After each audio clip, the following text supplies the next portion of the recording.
अरविंद केजरीवाल पहली बार सरकार बनाने में कामयाब हुए।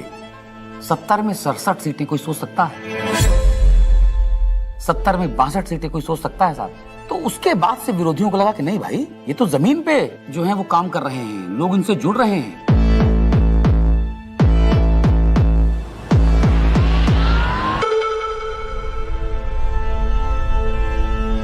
कहानी शुरू होती है तब से जहां से आम आदमी पार्टी ने पंजाब जीता। लोगों की भूख थी आम आदमी पार्टी की। उन्होंने कहा आम आदमी पार्टी हमें चाहिए। लोगों ने वोट दिया और पंजाब में आम आदमी पार्टी का जन्म हो गया। पंजाब के लोग जो हैं वो सच्चे बंदों को पसंद करते हैं और जिसके साथ दिल से जुड़ जाएं जुड़ जाएं।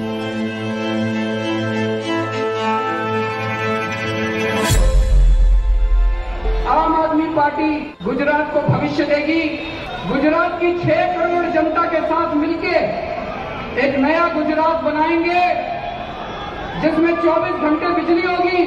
और उसके बाद आम आदमी पार्टी गुजरात में जैसे ही घुसी तो वहां से एक दिल्ली के अंदर हमें चेंज आता हुआ दिखाई दिया।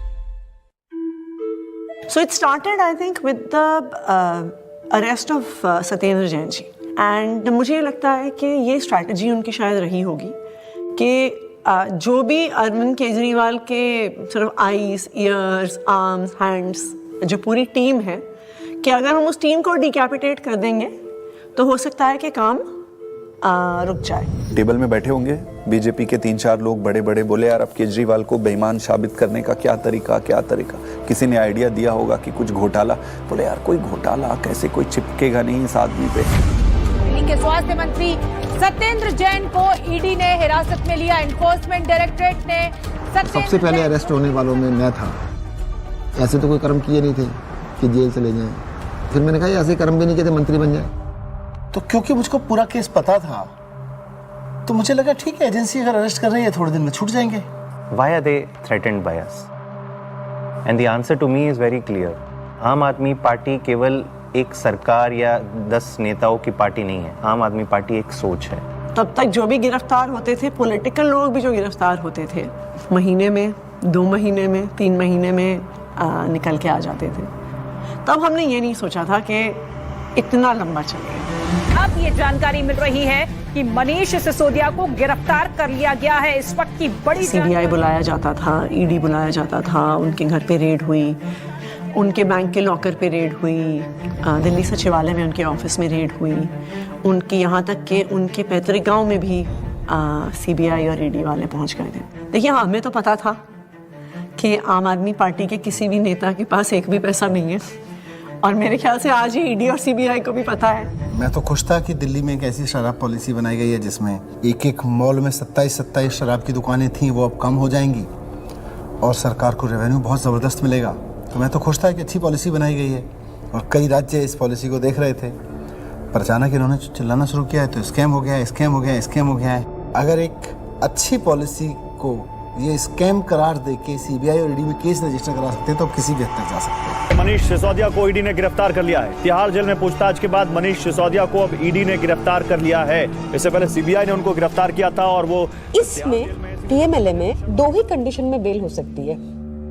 पहली कंडीशन, या तो जो सरकार का इन्वेस्टिगेशन एजेंसी है वो कह दे कि केस नहीं। दूसरी कंडीशन बेल हो सकती है जब इन्वेस्टिगेशन एजेंसी द्वारा डाले गए सारे कागज जांच कर लिए जाएं। तो भाजपा की इन्वेस्टिगेशन एजेंसी क्या करती थी, लाखों की तादाद में कागज डाल दिए। अब जज साहब कितना टाइम लगाएंगे वो देखने को, 10 साल। हमने प्रोसीडिंग्स भी पूरी देखी थी सुप्रीम कोर्ट के अंदर, और सुप्रीम कोर्ट ने जो जिस तरह कमेंट्स किए थे उससे ऐसा लग रहा था कि ये केस कुछ है ही नहीं। सुप्रीम कोर्ट ने यहाँ तक कह दिया था कि आपका केस जो है ट्रायल के अंदर 2 मिनट में गिर जाएगा। किस तरह का केस आप बना के लाए हैं, क्योंकि सीबीआई के बाद मनीष सिसोदिया को ईडी ने भी गिरफ्तार कर लिया था, तो दोनों ही के अंदर जमानत उनको चाहिए थी। अब जब जैसे ही 30 अक्टूबर का दिन था, सुप्रीम कोर्ट ने बेल रिजेक्ट कर दी। जेल में पूछताछ के बाद मनीष सिसोदिया को अब ईडी ने गिरफ्तार कर लिया है। इससे पहले सीबीआई ने उनको गिरफ्तार किया था और वो तिहाड़ जेल में है। सीधे चलते हैं जितेंद्र शर्मा के पास। जितेंद्र, बताइए, ईडी ने गिरफ्तार कर लिया है मनीष को? जी बिल्कुल, आप देखिए दूसरे दिन लगातार जो ईडी है वो मनीष सिसोदिया को अरेस्ट करके उनका टारगेट अरविंद केजरीवाल था। इनको ये लगा था, इनके कैलकुलेशन में, कि पार्टी के साइकी में फर्क पड़ेगा, लोग टूटते जाएंगे। तो इसका मतलब ये है कि डेस्परेशन के मापदंड पे तो भारतीय जनता पार्टी अपने लास्ट थ्रेशोल्ड पे पहुंची और भारतीय जनता पार्टी की लीडरशिप भी उस थ्रेशोल्ड तक पहुंच गई कि अब और कोई तरीका नहीं है इनको जेल में डालने। बड़ी खबर यह है, आम आदमी पार्टी के सांसद संजय सिंह गिरफ्तार कर लिए गए हैं। आपके सांसद संजय सिंह की हो गई है गिरफ्तारी। ईडी ने करते थे संजय सिंह, उस पर कहीं ना कहीं एक बड़ी चोट फिलहाल आम आदमी पार्टी के लिए रहेगी, लेकिन राजनीतिक रूप से ये नुकसान तो है ही, लेकिन क्या सरकार का पक्ष रहेगा शराब नीति मामले में जब ये गिरफ्तारी हुई है, इसका भी इंतजार रहेगा।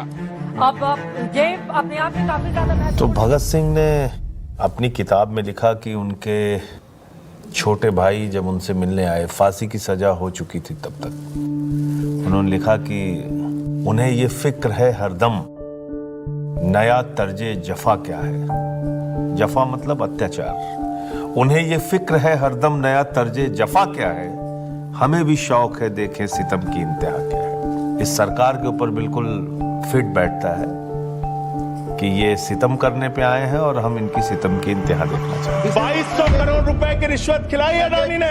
2200 करोड़ रुपए की रिश्वत आपके अधिकारियों को। 2200 करोड़ की रिश्वत। सर वो क्या बोल रहे हैं सर? वो आप इधर बोलेंगे कि उधर बोलेंगे? जिस तरीके से पार्लियामेंट में और पार्लियामेंट के बाहर अगर अरविंद केजरीवाल और पार्टी के वॉइस को एक स्ट्रक्चर करके जनता और देश के सामने रख रहे थे, बीजेपी उससे बहुत इरिटेटेड और फ्रस्ट्रेटेड थी। मैंने तो अपने घर के सामने एक बैनर भी लगवा दिया था कि फक्कड़ हाउस में ईडी का स्वागत है। अब कहानी जो है अलग लेवल पहुंच गई। अरविंद केजरीवाल भी ये बात समझ रहे थे कि जब एक के बाद एक नोटिस आ रहे हैं तो देर सवेर ईडी जो है उनको गिरफ्तार करने आएगी। हमारा एक व्हाट्सएप ग्रुप है पार्टी की लीडरशिप का, जिसमें एक खबर आई थी कि ईडी वाले अरविंद जी के घर पहुंच गए हैं 6 फ्लैग स्टाफ रोड पे। एंड मुझे याद है मैंने ओबरॉय के फ्लाईओवर के नीचे से फिर हमने गाड़ी का यू टर्न लिया था और फिर 6 फ्लैग स्टाफ रोड जो सिविल लाइंस में है वहाँ पे पहुँचे थे। मुझसे पहले सौरभ भारद्वाज पहुँचे थे वहाँ पे। इतने में उन्होंने बैरिकेडिंग दोनों तरफ कर दी, बट मैं बैरिकेडिंग से पहले ही जो है वो अंदर पहुँच गया था। मैं वो मेरे को अंदर से किसी का मैसेज आया which was very sad thing to imagine. Arvind Kejriwal ji अपना बैग पैक कर रहे हैं और एक मुख्यमंत्री अपने घर में ही असहाय है, आप सोचिए। और वहाँ जो पुलिस खड़ी है वो उसके लिए नहीं खड़ी है, वो इसलिए खड़ी है कि किसी और को आने नहीं देंगे। उसके यहाँ जो ईडी के जो अफसर हैं वो उसको कह रहे हैं कि अब आप बैग पैक कर लो, आपको अरेस्ट कर रहे हैं। ईडी दफ्तर ले जाया जा रहा है अरविंद केजरीवाल को। इस वक्त की बड़ी खबर, बड़ा अपडेट, अरविंद केजरीवाल को ईडी ने गिरफ्तार किया है और ईडी दफ्तर उनको ले जाया जा रहा है। जिस तरीके से अब दिल्ली के मुख्यमंत्री अरविंद केजरीवाल को ईडी दफ्तर ले जाने की तैयारी की जा रही है और ये माना जा रहा है कि अब ईडी दफ्तर में उनसे पूछताछ होगी और उनके सामने। जब से मैं जर्नलिस्ट बना हूं 17 साल से, मैंने नहीं देखा किसी सिटिंग चीफ मिनिस्टर को अरेस्ट किया गया हो। तो मेरे मन में एक बात अंदर से आई कि पार्टी खत्म नहीं होने थी, सरकार नहीं खत्म होने थी। तो उस समय जो बाहर थे, जैसे संदीप पाठक बाहर थे जो संगठन के काम देखते हैं, हमारे जो कैबिनेट के जो साथी थे, आतिशी थी, सौरभ भारद्वाज थे, हमारे सोशल मीडिया के जैस्मिन थे। तो फिर हम सब लोग हमारे घर पे ही हमने सबको बोला, हम लोग वहीं धीरे धीरे वहीं गैदर हुए। अब ये देश को बचाने की लड़ाई है, तानाशाही के खिलाफ लड़ाई है और सभी मिलकर के लड़ेंगे और इस लड़ाई को जीतेंगे। कल 10 बजे भारतीय जनता पार्टी के मुख्यालय पर हम इसके खिलाफ प्रोटेस्ट शुरू करेंगे।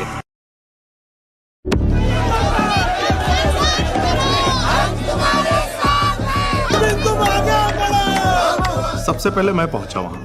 हुआ ये कि लोग पार्टी ऑफिस चले गए और हम और दुर्गेश पाठक जी जो ITO वाला चौराहा है उस पर रुक गए। ITO पे मैं जब पहुंचा तो मैंने देखा कि मेरे सामने ही आतिशी और सौरभ को अरेस्ट कर लिया गया।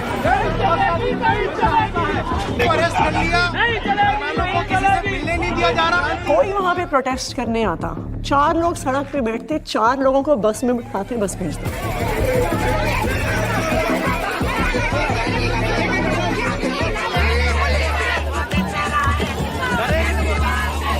ITO के ऊपर एक फुटओवर ब्रिज है, ऊपर अगर आप जाओगे तो मैं लोकेशन चेंज करता रहता था, तो कहीं एक जगह जाके ऐसे शांत खड़ा हो जाता था, फिर मैं देखता था कौन आ रहा है किधर से, तो मैं देखता था उधर से 20 लोग आ रहे हैं, तो उनमें से मैं पहचान जाता था। मोस्टली मैं ऑर्गेनाइजेशन में काम करता था तो सबके नंबर थे, तो मैं उनको फ़ोन करके बोलता था अभी रुक जाओ 10 मिनट, मैं जहाँ बोलूँगा उस डायरेक्शन में जाना।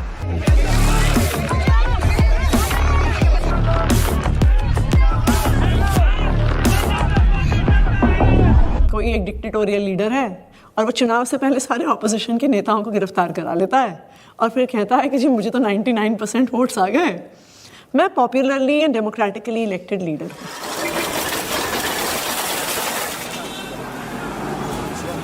Can I have water? इसको इधर रख सकते हैं बगल में, इस टेबल को इधर रख दीजिए। 2013 में सबसे पहले लोगों ने हमें वोट क्यों दिया?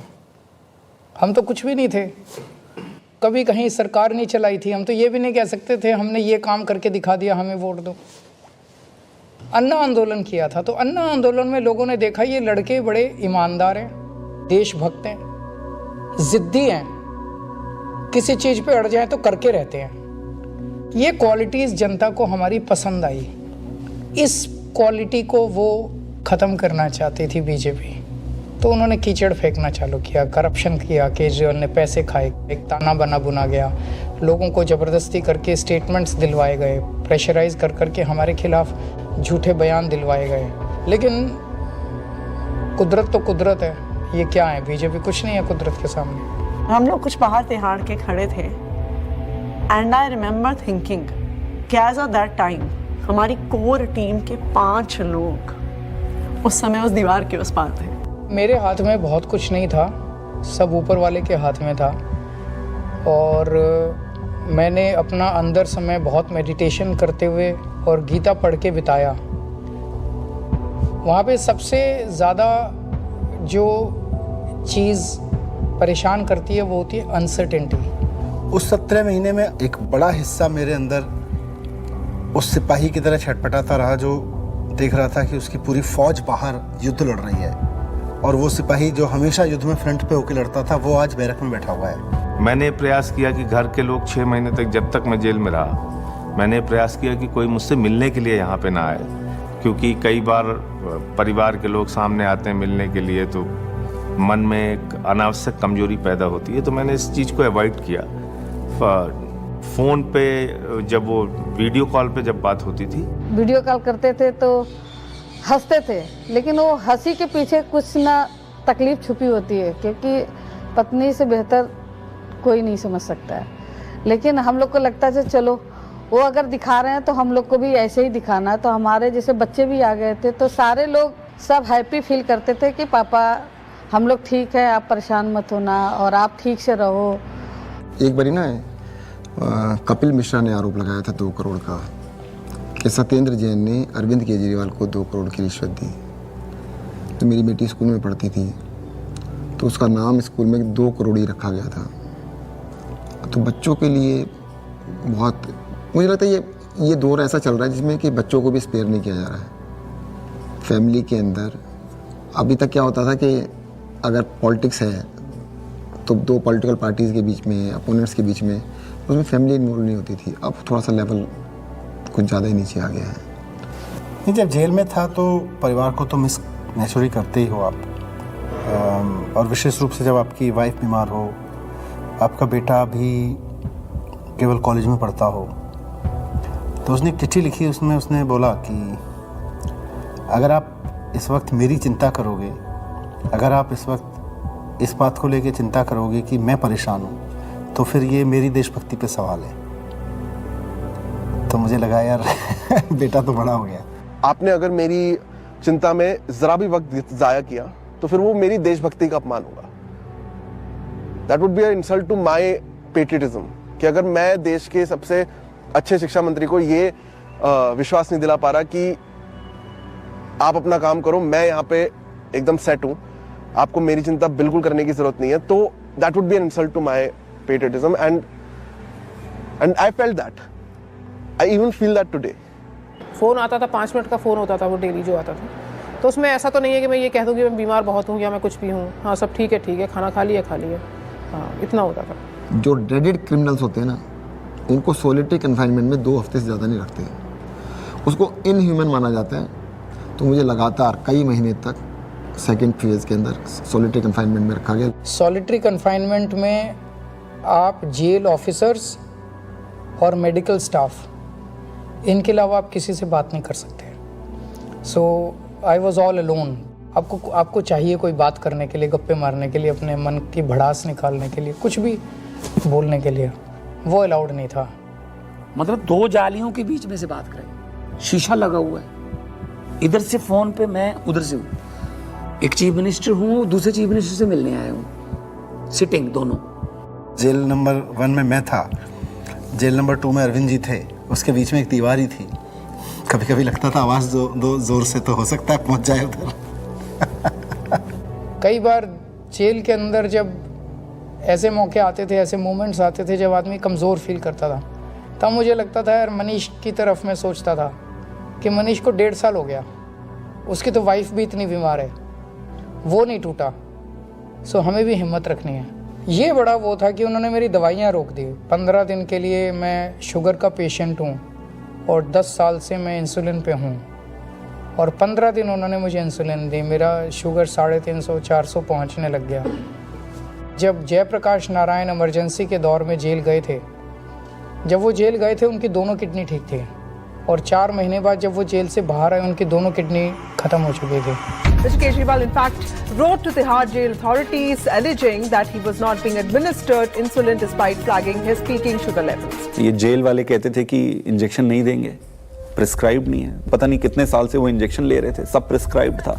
भारतीय जनता पार्टी के कहने पर अरविंद केजरीवाल जी की इंसुलिन रोके हुए हैं। ऐसा लगने लगा कि यार क्या ये जेल में रख के इनको मारने का प्लान बना रहे हैं। क्योंकि पॉलिटिक्स एक अलग होती है, लेकिन पॉलिटिक्स का मतलब ये नहीं होता है कि मैं आपको निपटा ही दूंगा। तो ये इंसुलिन वाली बात जो है, ये तो निपटाने वाली बात है। विरोधी होते हैं राजनीति में, लेकिन दुश्मन नहीं होते। कोर्ट के आदेश पर डॉक्टर्स की कमेटी बनती है, उसके बाद जो है इंसुलिन दी जाती है। आम आदमी पार्टी का मोराल जो था वो डाउन था। क्यों? कि आम आदमी पार्टी जो है वो 2 चीज पे चलती है, केजरीवाल का नाम और वॉलंटियर का काम। वो दौर थोड़ा ऐसा था कि लगा था कि अब आम आदमी पार्टी जो है वो अब बचेगी नहीं, क्योंकि केजरीवाल के बाद कौन। कई बार ऐसे क्षण आए, ऐसे मोमेंट्स आए जब लगा कि अब तो सब खत्म हो गया, अब सब बर्बाद हो गया, अब there's no coming back from this, we have hit rock bottom.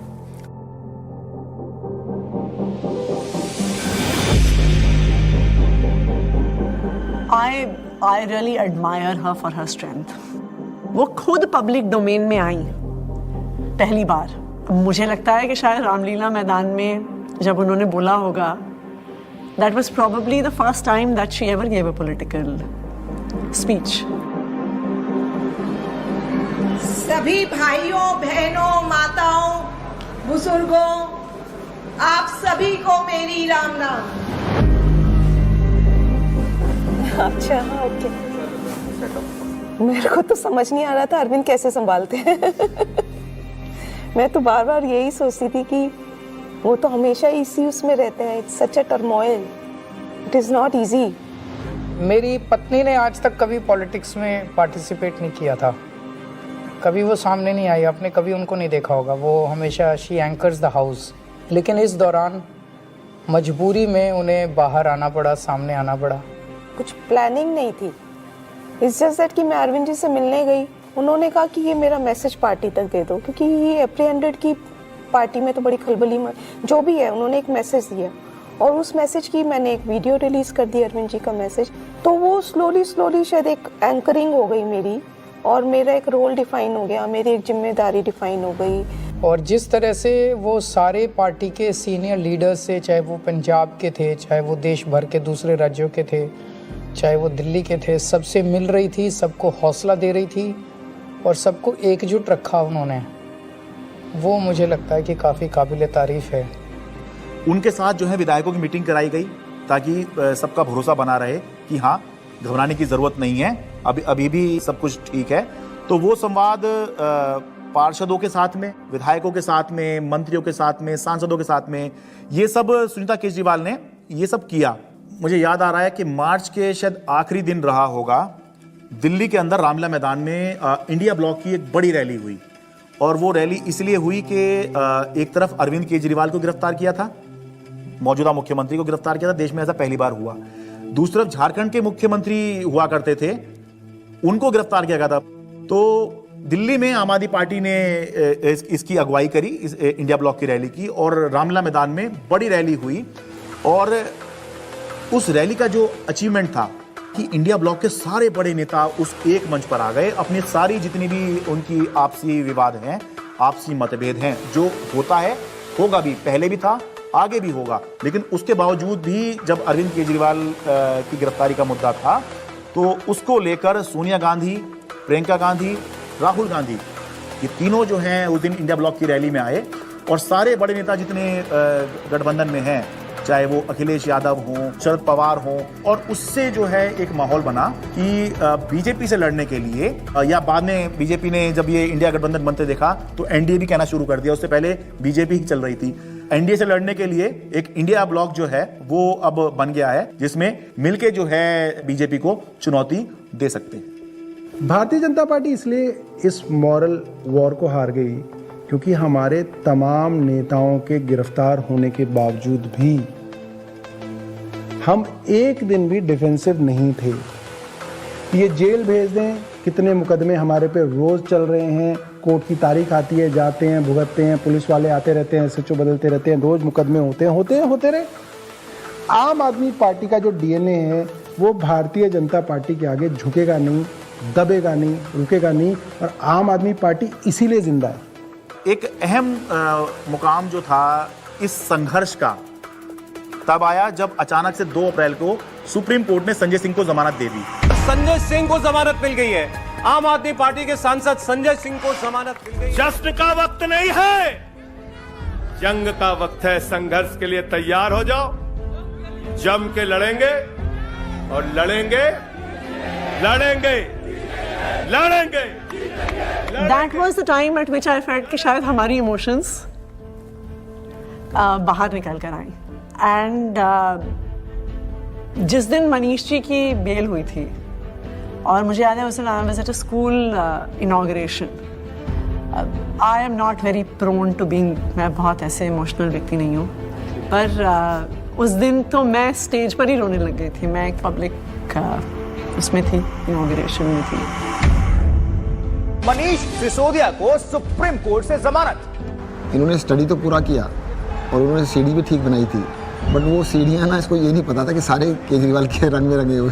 Delay किया जा रहा है, डिले पर डिले, वो मनीष सिसोदिया की तरफ से नहीं, जब बल्कि प्रक्रियागत है। और तुमने सारे के सारे रिसोर्सेज यूज कर डाले, तुमने ईडी यूज कर डाला, तुमने सीबीआई यूज कर डाली, एसीबी यूज कर डाली, विजिलेंस यूज कर डाला, दिल्ली पुलिस यूज कर डाली, सारा मीडिया का नैरेटिव यूज कर डाला, पूरी पावर तुमने, मतलब कितनी गन पावर है बीजेपी की, आपने सब कुछ यूज करके इन सारे लीडर्स को अरेस्ट कर लिया। उसका रिजल्टेंट क्या है? 0। आम आदमी पार्टी के पूर्व मंत्री और वरिष्ठ नेता सत्येंद्र जैन को आखिर दिल्ली के राउज एवेन्यू कोर्ट से जमानत मिल गई है। हमें पता तो था ही कि आज नहीं तो कल, कल नहीं तो परसों बाहर तो आना ही है, क्योंकि हमने कुछ किया नहीं है। अगर हमने कुछ किया होता तो शायद हम बीजेपी ज्वाइन कर लेते, जैसे बाकियों ने किया। अरविंद केजरीवाल को जमानत मिल गई है। जिस खबर का इंतजार आम आदमी पार्टी के नेता कार्यकर्ता लंबे वक्त से कर रहे थे, वो खबर आ चुकी है। अरविंद केजरीवाल को जमानत मिल गई है। अभी की बहुत बड़ी खबर, दरअसल अदालत तो ये इलेक्शन डिफाइन करेगा कि आम आदमी पार्टी कहां जाएगी, और अगर ये इलेक्शन अरविंद केजरीवाल जीतते हैं तो वो उस लीग में आ जाएंगे जहां पर ये चर्चा होने लग जाएगी कि अगर 2029 में लोकसभा का चुनाव होगा तो क्या अरविंद केजरीवाल प्रधानमंत्री का एक चेहरा हो सकते हैं, वो चर्चा होगी? नहीं, मैं कभी अपने आप को ऐसे नहीं सोचता कि मैं कभी पीएम बनूंगा, या कभी ऐसे भी नहीं सोचा था कि मैं सीएम बनूंगा। सो पीएम बनना मेरी ज़िंदगी का कोई मकसद नहीं है, लेकिन जो भी सरकार आए इसे ख़त्म करना होगा। मैं चुनाव के टाइम में चुनाव लड़ो, आपस में एक दूसरे को गाली गलौज मत करो, आपने जो काम किए वो जनता के सामने रखो, आप जो विज़न लेके आए हो वो जनता के सामने रखो। जनता को जो पार्टी पसंद आएगी उसको जिताएगी। जीतने के बाद सारी पार्टियों को मिलके फिर काम करना चाहिए, देश के लिए काम करना चाहिए, चाहे पक्ष में हो विपक्ष में हो। विपक्ष को कंस्ट्रक्टिव क्रिटिसिज्म करना चाहिए ताकि सरकार अच्छा काम कर सके, लेकिन एक दूसरे का जेल में डालना ये अच्छी राजनीति नहीं है। मैं दिल्ली की जनता से पूछना चाहता हूं, मैं देश की जनता से पूछना चाहता हूं कि क्या केजरीवाल ईमानदार है कि गुनहगार है? दोस्तों, 2 दिन के बाद, आज से 2 दिन के बाद मैं सीएम की कुर्सी से इस्तीफा देने जा रहा हूं, और मैं तब तक सीएम की कुर्सी पे नहीं बैठूंगा जब तक जनता अपना फैसला ना सुना दे। Did you anticipate his resignation and why did he resign? रुके न जो, रुके न जो, झुके न जो, दबे न जो, मिटे न जो, हम वो इंकलाब हैं, जुल्म का जवाब हैं, हर शहीद हर गरीब का हम ही तो ख्वाब हैं। रुके न जो, झुके न जो, जी रहे हैं इसलिए कि प्यार जग में जी सके, प्यार जग में जी सके, प्यार जग में जी सके। जब हमने पार्टी बनाई थी तब सभी नेताओं और मीडिया ने कहा था कि इनकी एक भी सीट नहीं आएगी, लेकिन जनता ने मुझे मुख्यमंत्री बना दिया। जब हमने 2014 में असूलों के आधार पर सरकार छोड़ी तो इन सब ने फिर शोर मचाया कि आम आदमी पार्टी खत्म हो गई, अरविंद केजरीवाल खत्म हो गए। लेकिन फिर जनता ने हमें 67 सीटों के साथ जीत दिलाई, और 2020 में हमने वो कर दिखाया जो किसी ने सोचा भी नहीं था। हमने अपने काम के नाम पे वोट मांगे, शिक्षा और स्वास्थ्य के नाम पे वोट मांगे। सबने कहा कि इस देश में शिक्षा और स्वास्थ्य पर कोई वोट नहीं देगा, लेकिन जनता ने फिर सबको गलत साबित कर दिया। जनता ने कहा, अगर आप हमारे लिए काम करोगे तो हम आपको पावर देंगे। मैंने तो राजनीति में इतना ही सीखा है कि जब जनता अपना मन बना लेती है तो भले ही उनके सामने कितना बड़ा तानाशाह हो, पूरे सिस्टम की ताकत हो या बड़ी बड़ी पार्टियां हों, जनता सबको ध्वस्त कर देती है। जनता के सामने किसी का अहंकार नहीं चलता, और जनता से बढ़कर कोई अदालत नहीं है। इसलिए मैं जनता के बीच जाऊंगा और अब जनता फैसला करेगी। जुल्म का जवाब है, हर शहीद हर गरीब का हम ही तो ख्वाब हैं। रुके न जो।